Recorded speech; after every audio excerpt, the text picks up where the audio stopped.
우리 말씀 보시겠습니다. 사사기 6장 14절에서 16절 말씀입니다. 사사기 6장 14절에서 16절 말씀입니다.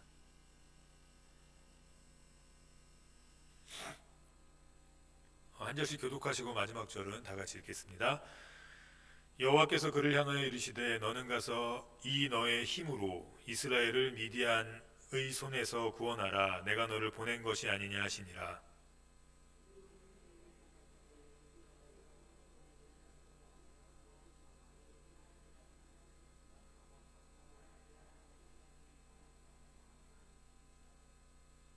네, 다 같이 읽겠습니다.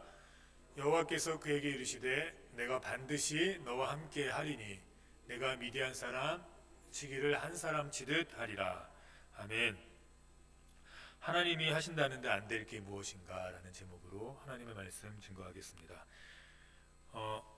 지금 이 상황은 어떤 상황이냐면 7년 동안 이스라엘 백성이 미디안이라는 나라에게 굉장한 어려움과 힘겨움을 당했습니다.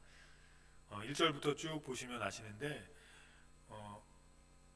파종할 때가 되면, 추수할 때가 되면 와서 노력해가고, 짐승도 이제 다 키워서 이제 좀 많이 키워 놓으면 와서 노력해가고, 그래서 심지어 이제 이 조금의 벼를 숨겨놓고 키워서 그것을 거둘 때 낮에 이렇게 타작을 해야 되는데, 이 미디안 누가 우리 기드온은 밤에 몰래 타작을 했습니다. 그 정도로 굉장히 살기 힘들었습니다. 근데 그 힘겨움이 1년이 아니고 7년간 계속됐어요. 그러니까 얼마나 힘들겠습니까? 그런데 여기서 그들이 그렇게 된 것은 오늘 사사기 6장 1절에 보면 이스라엘 자손이 또 여호와의 목전에 악을 행하였으므로라고 나와 있습니다. 이스라엘 백성 이렇게 7년 동안 해도 안 되던 이유가 무엇 때문입니까? 하나님 앞에 악을 행했기 때문이에요. 약을 먹어도 이렇게 계속 안 낫고, 질병의 증상은 잘 모르겠고, 아니면 불치병인 것 같기도 하다고 얘기들 하고, 경제적으로 나는 굉장히 노력하는데 애쓰는데 계속 돈은 모이지 않고 여기저기 계속 펑펑 터지기만 하고, 가정 화목하려고 애쓰는데 자꾸 이렇게 남편이나 아내가 이렇게 문제를 일으키거나 자녀들이 문제를 일으키고, 이렇게 계획대로 우리가 안 될 때가 많지 않습니까? 그게 1년 정도면 괜찮죠. 그래, 내년에 잘 될 거야. 2년 정도 그래 한번 참아보자. 코로나도 이제 한 3년 돼가니까 자영업자들이 너무나 많은 힘을 잃었어요. 잘 되는 곳은 여전히 잘 되는 곳도 많지만 대부분의 90%의 자영업자들은 굉장히 하루하루 버티기 힘든 삶을 삽니다. 여기저기서 폐업이 속출하고, 폐업할 거 알면서도 마지막 길이 자영업이라는 선택길밖에 없어서 저희 동네 주변에도 보면 분명히 안 될 걸 아는데도 가게를 차렸다가 한 3개월 만에 문 닫는 가게들도 많고요. 그런 가게들이 굉장히 많더라고요. 계속 이렇게 힘겨움이 쌓이면 결국 포기하게 됩니다. 힘이 없어집니다. 일어설 힘도 없어지고, 가정을 지켜낼 힘도 없어지고, 내가 더 이상 약을 먹어서 무엇하나 해서 이 심신이 점점 힘겨워집니다. 오늘 이스라엘 백성처럼 그런 경우죠. 특히 우리 믿는 사람들이 하나님을 믿음에도 불구하고 되는 일도 없고 몸은 계속 힘겨워오고 그럴 때가 있습니다. 그럴 때 두 가지 중에 하나죠. 하나님께서 우리를 강력하게 만드시기 위해 사막으로 모실 때도 있습니다. 근데 그런 거는 간혹입니다. 간혹. 성경에 보면 모세, 아니면 바울, 다 그런 게 아니잖아요. 그럼 대부분의 경우는 무엇 때문입니까? 하나님 앞에서 악을 행했기 때문이에요. 근데 중요한 건 뭐냐면 그 사실을 우리가 모른다는 거예요. 하나님께 또 악을 행했습니다. 이스라엘 백성이. 그래서 7년 동안 하나님이 이스라엘 백성을 미디안 손에 붙였어요. 그래서 겨우 먹고 살기만, 생명만 부지하게만 하나님이 만드셨어요. 근데 못 깨달아요. 그러니까 모르는 거예요. 자신이 무엇을 잘못했는지, 자신이 하나님 앞에 어떤 악을 행했는지 모르는 겁니다. 우리도 그럴 때 있지 않습니까? 주변 사람들은 다 아는데 그 사람만 몰라요. 주변 사람들은 이 사람이 말 험하게 하는 거 다 아는데 자기 자신만 모르는 겁니다. 우리 그럴 때 굉장히 많거든요. 주변 사람들은 이 사람 저렇게 하면 사업 망할 거 아는데 그 사업하는 자신만 몰라요.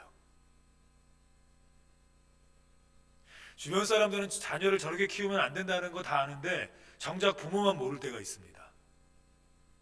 마찬가지로 이스라엘 백성이 7년 동안 그렇게 하나님께 혼나고 있었음에도 불구하고 이스라엘 백성은 몰랐어요. 자신들이 하나님 앞에 어떤 악을 저지르고 있는지 몰랐어요. 그래서 2절에 보면 2절을 순서 말고 거기서 띄워주세요. 미디안의 손에 이스라엘을 이긴지라 이스라엘 자손이 미디안을 인하여 산에서 구멍과 굴의 산성을 자기를 위하여 만들었으며 이스라엘이 파종한 때면 미디안 사람, 아말렉 사람, 동방 사람이 치러 올라가서 진을 치고 가사에 이르도록 토지 소산을 멸하여 이스라엘 가운데 식물을 남겨두지 아니하며 양이나 소나 나귀도 남기지 아니하니 어디 이거 살겠습니까? 입에 풀칠할 정도로 한 7년 살아낼 수 있으시겠습니까? 지금과 같이 편안히 세상에서. 근데 이게 7년씩이나 됐는데 너무 힘겨운데 뭐 때문인지를 모르는 거예요. 뭐 때문인지 이유를 모르는 거예요. 열심히 해서 풍년이 됐는데도 계속 모자라요. 열심히 내 건강을 지키는데도 계속 쇠약해져요.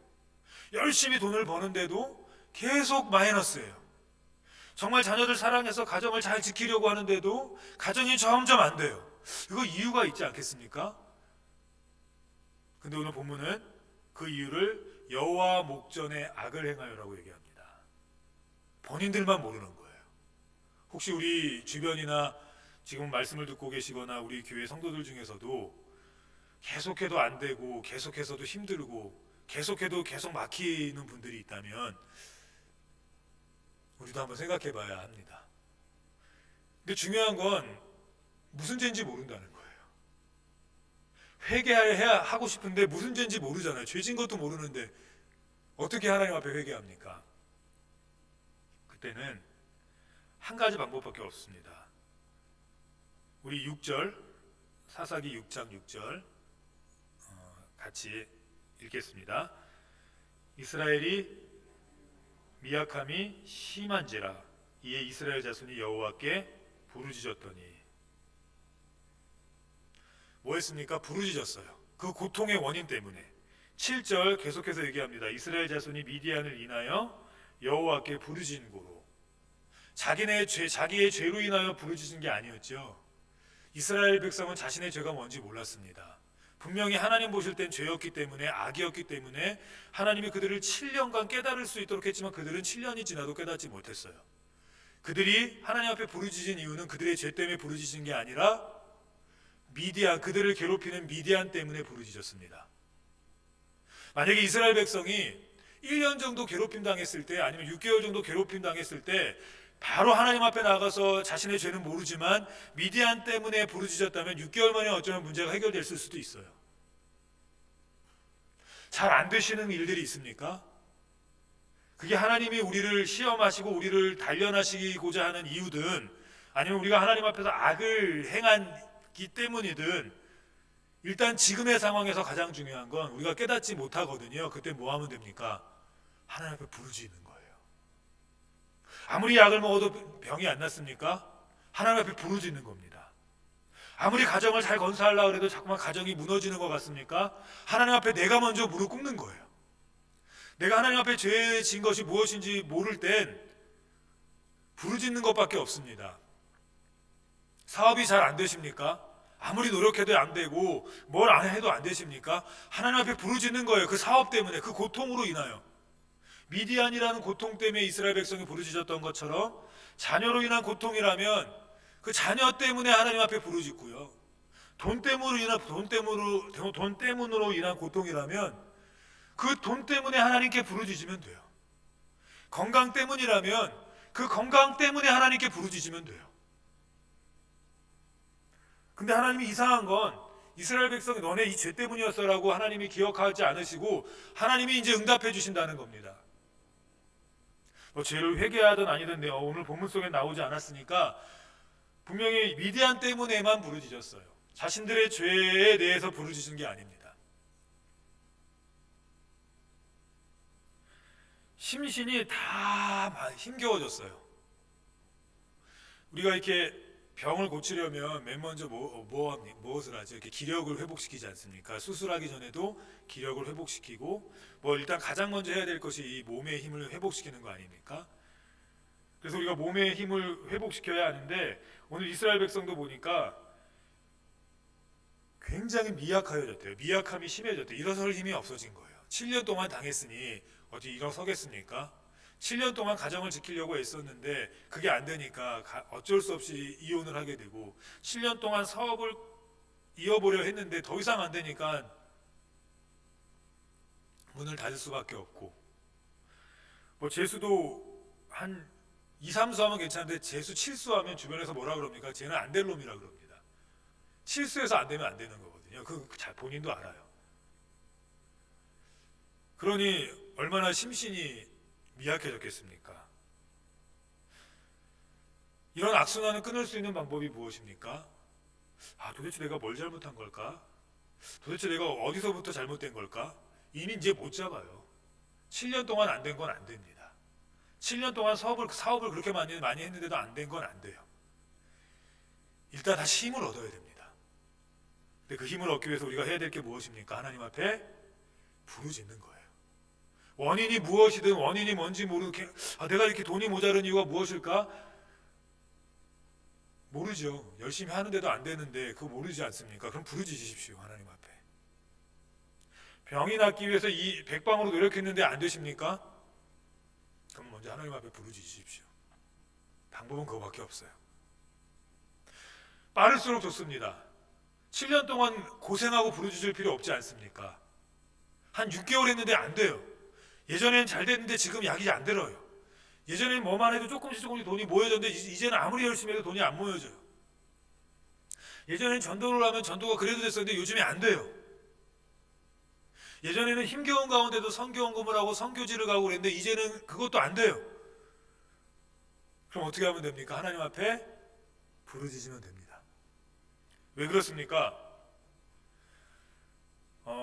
그리스도인들에게는 영권이라는 게 있습니다. 영력, 영적인 힘이에요. 영적인 힘. 실력 무엇입니까? 실질적인 힘 아닙니까? 그래서 실력이 있어야 되지 않습니까?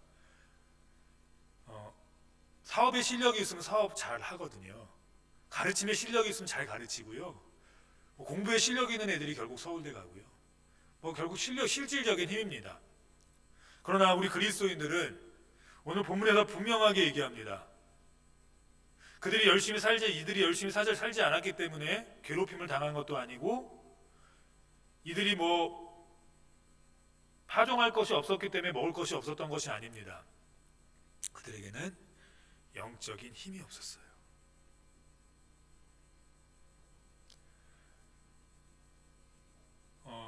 성경은 반대로 얘기합니다. 우리는 이렇게 몸이 먼저 건강해져야 다른 것들을 할 수 있다고 얘기하지만, 성경은 영이 먼저 잘 돼야 다른 것들을 할 수 있다고 얘기합니다. 다시 말해서 영적인 힘, 영권이 있어야 돼요. 그럼 영권은 언제 생겨납니까? 부르짖을 때 생겨나기 시작해요. 부르짖을 때. 하나님께 부르짖을 때 하나님이 반드시 말씀하십니다. 하나님 살려주십시오. 경제적으로 너무 힘듭니다. 하나님 육체적으로 너무 힘듭니다. 하나님 가정적으로 너무 힘듭니다. 하나님 사업이 너무 안 됩니다. 하나님 우리 교회가 너무 힘듭니다. 하나님, 이렇게 우리가 하나님 앞에 부르짖을 때 우리도 모르는 사이에 우리 안에서 영적인 힘이 생겨나기 시작해요. 영적인 힘이 생겨날 때 하나님이 우리에게 주시는 게 있습니다. 영적인 힘이 생겨나면, 우리가 경제적인 고통으로 기도했을 때 하나님이 영적인 힘을 생기게 하시고 나서 경제적으로 회복시켜 주실 줄 알았는데, 또는 육체적으로 병을 낫게 해주실 줄 알았는데, 가정적으로 회복해 주실 줄 알았는데, 그보다 앞서 하나님이 하시는 게 있어요. 우리 7절과 8절 우리 같이 말씀 띄어지는 대로 같이 읽어보시겠습니다. 같이 읽겠습니다. 이스라엘 자손이 미디안을 인하여 여호와께 부르짖은 고로 여호와께서 이스라엘 자손에게 한 선지자를 보내사 그들에게 이르되, 이스라엘 하나님 여호와의 말씀에 내가 너희를 애굽에서 인도하여 내며 너희를 구종되었던 집에서 나오게 하여 밑에 이제 어떤 말씀들이 쭉 나오냐면 이스라엘 백성을 애굽에서 인도하여 낸 하나님의 말씀이 계속 나옵니다. 우리가 기도해서 영적인 힘이 생기면 하나님이 그 다음에 어떻게 우리에게 임하십니까? 말씀으로 임하세요. 그것이 여러 가지 방도일 수 있습니다. 예배를 사모하게 만드실 수도 있습니다. 오늘은 선지자를 보내셨어요. 그래서 목사님의 말씀을 전하실 때 그 말씀이 내 귀에 들리기 시작하면 은혜인 거예요. 오늘은 왜 이렇게 길어가 아니라 오늘 왜 이렇게 말씀이 잘 들리지? 이거 하나님이 힘 주시기 시작하는 겁니다. 하나님은 반드시 하나님의 방식으로 역사하세요. 하나님의 방식으로. 그 하나님의 방식이 무엇입니까? 고통당할 때 부르짖는 겁니다. 그 부르짖음을 통해서 하나님이 가장 먼저 하시는 일은 말씀이 들리게 만드세요. 그게 설교자를 통해서든 아니면 내가 말씀을 읽는 어떤 그런 마음이 생겨서 아침마다 말씀을 묵상하는 것이든 아니면 우연치 않게 운전을 하면서 극동방송에서 들려지는 그 말씀을 통해서든 하나님은 무조건 말씀을 통해서 우리에게 영적 양식을 먹여주세요. 왜 그렇습니까? 하나님의 말씀이 우리의 힘이 되기 때문입니다. 자신도 모르게 말씀을 믿게 돼요. 말씀이 점점 사모되어지게 돼요. 말씀이. 저희 집은 한 가지 중요한 철칙이 있습니다. 다른 집과 저희는 이제 키우는 방식이 다 다르니까요. 저희는 아침에 무조건 일어나서 큐티를 해야 합니다. 큐티를 안 하면 뭐 컴퓨터 게임도 그 어떤 것도 할 수가 없어요. 그래서 애들이 아침에 눈 비비면서 일어나면서 뭐부터 합니까? 큐티부터 해요. 근데 그 이유가 뭐 때문이에요? 말씀이 좋아서가 아니라 게임을 하기 위해서예요. 근데 아이들이기 때문에 이제 부모들이 신경을 좀 안 쓰면 안 해요. 그래서 요사이 한 일주일을 안 했더라고요. 그래서 어제 불러서 아이들 다 모아놓고 얘기했습니다.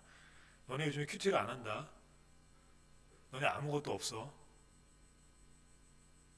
라고 얘기했습니다. 그리고 너네 이제 세배하고 뭐 용돈 받는 거 다 갖고 와. 그때 다 갖고 오더라고요. 자, 11조 다 떼. 그래서 11조 다 뗐습니다. 그리고 한 가지 더 얘기했습니다. 아빠가 하나만 더 얘기할게. 너네 그걸 현질이라고 해서 현금을 주고 게임 아이템을 사는 게 있습니다. 그 아이들은 그게 최고의 행복인 것 같아요. 너네가 현질로 10,000원 쓰고 15,000원 쓸 때 저기 아프리카에서 지금 이렇게 힘겨움 속에서 교회를 세우고 말씀을 전하는 목사님은 15,000원이면 하루 아이들하고 밥을 먹을 수 있는 돈이야. 너네가 현질하는 것도 괜찮은데 그분들을 도와주면 그분들이 일어서서 거기서 하나님 말씀 전하지 않겠냐? 그러니까 이제부터는 돈이 생기면 하나님께 11조 드리고 마음에 감동이 오는 아빠가 이건 억지로 안 하게 11조는 억지로라도 띄어야 되지만 선교원금이나 이런 것들은 너희 중에 감동이 오면 반드시 또 띄어서 우리 다 같이 한 달에 한 번씩 교회 또는 선교사님에게 아닌 목사님에게 보내드리자. 왜 그렇습니까? 저희는 아이들을 복줄 수 없어요. 아이들이 잘되게 할 수 없어요. 잘되게 하시는 이는 하나님이세요. 그럼 어려서부터 하나님을 두려워해야 하고 하나님께 드리는 훈련을 시켜야 되거든요. 그럼 하나님 가만 계시겠습니까? 하나님 가만 안 계세요. 눈 비비고 게임을 하기 위해서 말씀을 읽지만 결국 그들이 위기에 닥쳤을 때 하나님이 말씀으로 깨닫게 하시고 영적인 힘을 주실 거예요. 그 희망 하나 때문이에요. 다른 곳에서 막 다 커갖고 별짓 막 다 하면 저희가 어떻게 합니까? 딱 별짓 하려고 할 때 하나님의 말씀이 전해지면 하나님의 말씀이 들리면 3번 할 거 1번 하다가 하나님께 처맞고 안 하겠죠. 하나님께 돌아오겠죠. 그 말씀의 힘을 알기에 저희가 해줄 수 있는 게 아무것도 없지만 그래 말씀만으로라도 키우자.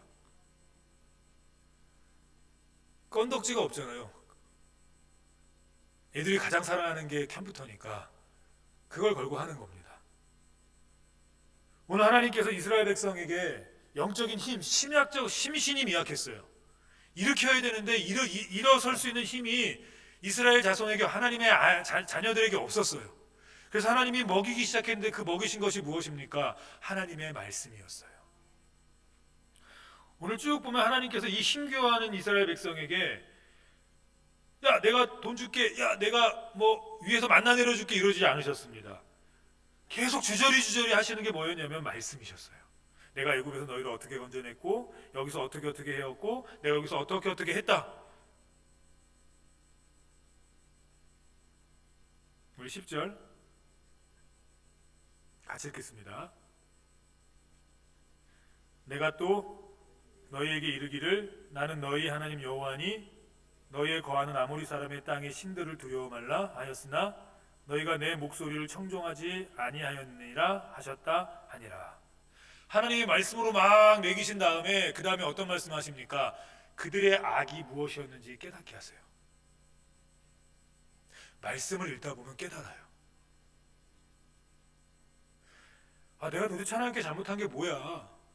나 열심히 살았는데, 열심히 헌금 냈는데, 열심히 예배 참석했는데, 근데도 안 되면 불을 지지십시오. 그럼 하나님이 분명히 말씀으로 우리를 먹이실 겁니다. 기도하는 대부분의 분들을 잘못되게 기도하시는 분들이 아니라면 기도하는 대부분의 분들은 분명히 말씀을 가까이 하실 수밖에 없어요. 하나님이 그렇게 인도하시거든요. 인도하셔서 우리가 하나님 앞에 잘못된 것들을 말씀을 통해 깨닫게 하십니다. 말씀을 통해 깨닫게 하시고 그와 더불어서 우리에게 힘을 주세요. 내가 과거에 너를 이렇게 힘줬잖아. 그래도 나를 못 믿냐? 그래서 우리가 하나님을 붙들고 다시 일어설 수 있게 하십니다. 그런데 그가 누구에게 나타나십니까? 우리 12절 같이 한번 읽어보시겠습니다. 여호와의 사자가 기드온에게 나타나 이르되 큰 용사여 여호와께서 너와 함께 하시도다. 하나님이 지금 이 기드온, 우리가 본문에서 보면 가장 작은 자, 그것도 므낫세 지파 중 가장 작은 자, 거기다가 그는 불구였습니다. 장애인이었어요. 근데 하나님이 큰 용사라고 하세요. 그 이유가 짤막하게 13절에 나옵니다. 우리 13절 같이 읽겠습니다. 기드온이 그에게 대답하되 나의 주여 여호와께서 우리와 함께 계시면 어찌하여 이 모든 일이 우리에게 미쳤나이까? 또 우리 열조가 일찍 우리에게 이르기를 여호와께서 우리를 애굽에서 나오게 하신 것이 아니냐 한 그 모든 이적이 어디 있나이까? 이제 여호와께서 우리를 버리사 미디안 손에 붙이셨나이다. 기드온은 작은 자였습니다. 근데 그에게는 뭐가 있었냐면 문제를 해결하기 위해서 자신의 생각과 자신의 그 무엇으로 하지 않고 하나님의 말씀에서 문제를 해결하려고 했어요. 7년 동안 하나님께 부르짖지 못했습니다. 근데 오늘 말씀을 보니까 하나님 여호와께서 우리와 함께 계시면 어찌 이런 모든 일이 우리에게 미쳤나이까? 우리 열조에게 일찍이 우리에게 이르기를 여호와께서 우리를 애굽에서 나오게 한 것이 아니냐. 이거 뭡니까? 하나님의 말씀을 묵상한 거예요. 그리고 하나님은 글을 사용하세요. 내가 아무리 작아도, 내가 별 볼 일 없어도, 내가 세상 사람들이 볼 때는 죄송합니다, 장애인처럼 보이는 그런 많은 허점과 많은 나약함 속에 있어도 그럼에도 불구하고 하나님의 말씀 붙들면 하나님이 위기 때 반드시 사용하세요. 오늘 하나님이 이를 큰 용사라고 부르신 이유는 무엇 때문입니까? 그에겐 영적인 힘이 있었어요. 비록 고민했지만, 비록 고민하며 뒹굴었지만 그는 하나님의 말씀으로 뒹굴었어요. 하나님의 말씀을 부여잡았어요. 그때 하나님이 이스라엘 백성을 다시 일으키기 위해서 누굴 사용하십니까? 가장 작은 자인 기드온을 사용하세요. 왜요? 하나님이 보실 때 그는 영적으로 가장 큰 자였어요. 하나님이 우리를 사용하시는데 누구를 사용하시겠습니까? 성공한 자를 사용하십니까? 우리 청년들에게 뭐 좋은 대학을 나온 이들을 사용하시겠습니까? 아니면 좋은 직장을 다닌 이들을 사용하시겠습니까? 그럴 수도 있고 아닐 수도 있어요. 하나님의 기준은 좋은 대학이나 좋은 직장이나 성공한 사업가보다는 그 안에 말씀이 있는 사람들이에요. 성공했는데 말씀 있으면 사용하시고요. 성공했어도 말씀 없으면 사용하지 않으세요. 비록 지금은 조금 힘들지만 그 안에 말씀이 있으면 하나님이 끝까지 그를 사용하세요. 그래서 우리가 하나님의 말씀으로 있어야 우리 안에 영권이 무너지지 않습니다. 말씀 붙드셔야 돼요. 아침에 일어나서 시간 없으시면 5분만이라도 일찍 일어나셔서 뭐 새벽기도 나오시는 분들은 말씀 읽으시니까 좋으시고요. 그렇지 않으신 분들은 여러 가지 상황 때문에 안 되시면 조금만이라도 일찍 일어나서 하나님의 말씀을 붙잡고 하루를 시작하셔야 합니다. 그럼 가정에 위기가 닥쳤을 때 하나님이 반드시 그를 사용하세요. 부르짖을 때 하나님이 그를 사용하세요. 특별히 우리 남자 성도님들이 말씀을 붙잡아야 됩니다. 가장을 하나님이 사용하셔야 되지 않습니까? 구약부터 하나님이 언제나 가장을 사용하셨습니다. 가장이 신앙의 뿌리였고 가장이 하나님이 모든 복을 전달해 줄 수 있는 근원이었어요. 근데 위기 때 그 안에 말씀이 없으면 다 무너져요. 고통 속에서 7년 동안 부르짖을 수도 있어요. 습관처럼 말씀을 부여잡는 훈련을 하셔야 합니다. 바빠도 읽어야 합니다. 안 바빠면 더 많이 읽으면 좋죠. 특별히 직분을 갖고 있거나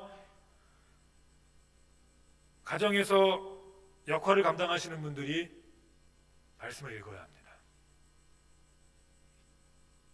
그래서 하나님께 부르짖을 때 분명히 우리는 부르짖게 돼 있거든요. 힘들면 분명히 우리는 어려우면 부르짖게 돼 있습니다. 분명히. 그럼 하나님이 그때 말씀이 있는 자를 분명히 사용하십니다.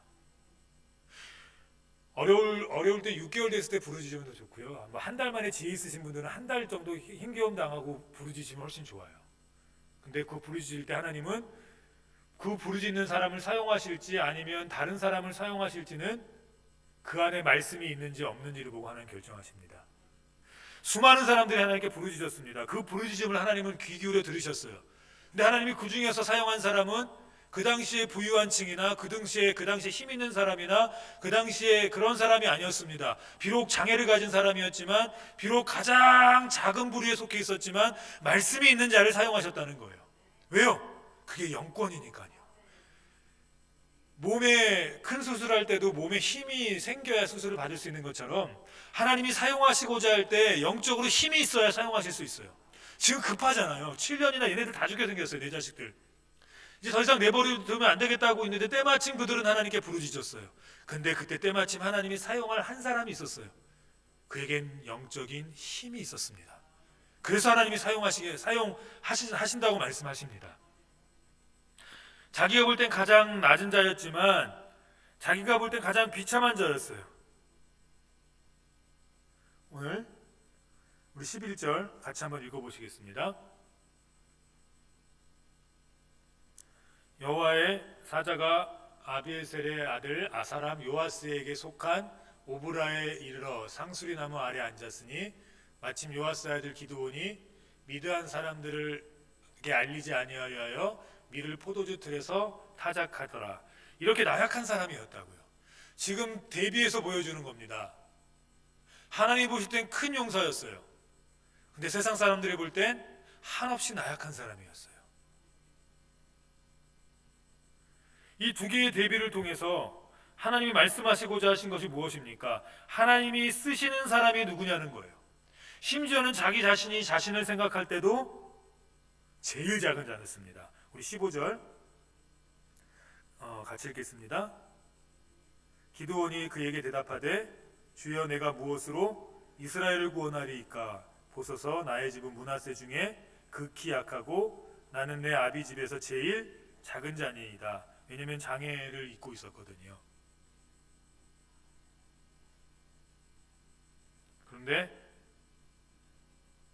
하나님이 쓰시겠대요. 세상이 볼 때도 가장 작은 자였고 자기 자신이 볼 때도 안 되는 놈이었어요.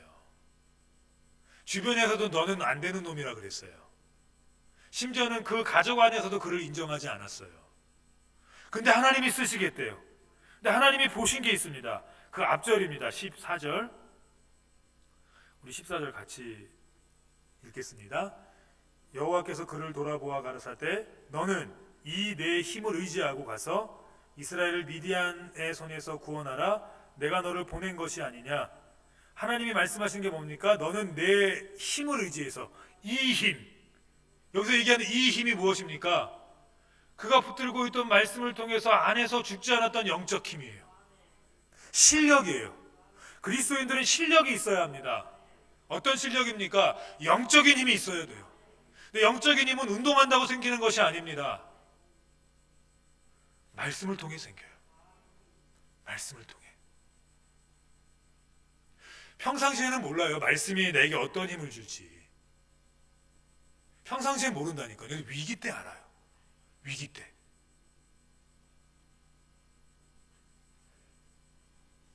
지금은 모릅니다. 누가 내가 이렇게 말씀 하루에 다 1시간씩 읽는 거 모르지. 누가 합니까? 말 안 하는 이상. 또 말해도 바보 같다 그러지. 야, 1시간이면 그때 다른 일을 하면 그게 얼마인데 그냥 한 장만 읽고 한 절만 읽지. 지금은 몰라요. 근데 가정의 위기가 닥치거나 교회의 위기가 닥치거나 사업의 위기가 닥치거나 건강의 위기가 닥칠 때, 그래서 하나님께 부르짖을 때 하나님이 누굴 사용하십니까? 영적인 힘을 가진 말씀이 있는 자를 사용하세요. 비록 자신이 볼 때도 가장 나약하고 주변에서 볼 때도 가장 나약하고 세상에 볼 때 가장 나약하다 할지라도 하나님은 기드온을 사용하셔서 이스라엘 백성을 구원하셨어요. 미디안을 다 쳐 죽였어요. 그래서 그를 무시하고 그를 손가락질하던 사람들이 기드온 앞에 머리를 조아리게 만들었어요. 놀라운 은혜 아닙니까? 우리에게 두 가지 습관이 필요합니다. 힘겹지 않을 때도 기도해서 우리에게 닥쳐올 이 위기를 준비하는 훈련이 필요합니다. 기도한다고 위기가 오지 않진 않아요. 기도해도 위기는 우리에게 와요. 기도해도 풍랑이 우리에게 와요. 하지만 기도하는 이들을 통해서 하나님이 그 음성을 들으시고 하나님이 반드시 역사할 겁니다. 근데 그때 어떤 사람에게 역사하십니까? 영적인 힘, 영권을 가진 사람들에게 역사하실 거예요. 근데 그 영권은 무엇을 통해서 일어납니까? 주의 말씀이에요. 그리고 그 힘은 하루아침에 쌓이지 않습니다. 처음부터 달리기를 10km 하면 그 사람 죽어요. 심장이 터져서. 어떻게 해야 됩니까? 매일매일 조금씩 거리를 넓혀가고 매일매일 폐활량을 조금씩 힘을 세워가야 돼요. 제가 운동을 안 한 지 그러니까 걷는 운동 말고 이제 체육관 가서 역기를 들고 이런 운동을 안 한 지가 꽤 됐습니다. 한참 들 때는 양쪽에 40kg씩 들고 이렇게 들었어요.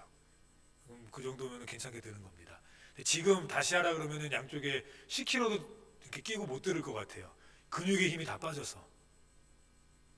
근데 그렇게 들기까지 한 3, 4년 걸리더라고요. 3, 4년 계속 운동을 했었거든요. 그러니까 그만큼 들더라고요. 그러고 나니까 그 체육관 안에서도 힘센 사람에 속하는 사람이 되더라고요. 영적인 힘은 하루아침에 갑자기 생기지 않습니다. 매일매일 그 힘을 키워야 돼요.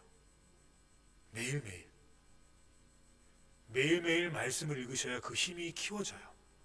그래야 위기를 닥쳤을 때 하나님이 네가 가진 지금 이 힘으로 아말렉에게서 이스라엘 백성을 구원하라라고 말씀하세요. 네가 가진 지금 이 힘으로. 우리 14절 다시 한번 읽어보시겠습니다. 여호와께서 그를 돌아보사 가라사대 너는 이 내 힘을 의지하고 가서 이스라엘을 미디안의 손에서 구원하라. 내가 너를 보낸 것이 아니냐. 하나님이 우리를 다 보내셨는데, 이스라엘 백성 다 보내셨는데 그 중에 쓰임받는 사람 한 사람밖에 없었습니다. 기드온. 그도 똑같이 일을 해야 됐고, 그도 똑같이 몰래 숨어서 타작해야 했고, 그도 똑같이 미디안 군대에게 뺏길 거 다 빼앗기는 고통스러운 상황 가운데 있었지만 그에게는 다른 사람들과 구별된 한 가지가 있었습니다. 그게 그러한 상황 속에서도 그는 영적인 힘을 갖고 있었다는 겁니다. 말씀을 붙잡고 있었다는 거예요. 지금 참 힘겨운 시기입니다. 지금 많이 부르짖어야 할 때예요. 특별히 3, 40대 장년들을 위해서, 또 청년들, 청소년들을 위해서 기도해야 돼요. 다 빠져나갔어요, 교회를. 그걸 하나님이 가만히 놔두니까 교회 뭐 안 가도 아무 뭐 이상 없네, 아무 상관없네, 뭐 이런 마음이 맨 처음엔 두려움이 있다가 한 번 빠지고 두 번 빠지고 세 번 빠지고, 이제는 인터넷으로 예배를 드리는데 뭐 정장 차림을 드리겠습니까? 잠옷바람에 드리기도 하고 누워서 드리기도 하고 의자에 앉아서 드리기도 하는 뭐 이상한 예배 행태들이 나타나면서 막 죽기 시작합니다. 위기예요. 부르짖어야 합니다. 그 부르짖고 쓰임 받아야 돼요. 근데 그곳에 우리 성도님들이 있었으면 좋겠습니다. 영적인 힘이 있는 성도님들이. 저는 그 은혜가 오늘 모인 우리 성도님들에게 있기를 주님의 이름으로 간절히 축원합니다. 우리 시간 반드시 내가 너를 축복하리다 찬양하시고 우리 통성으로 기도하시고 축도함으로 예배를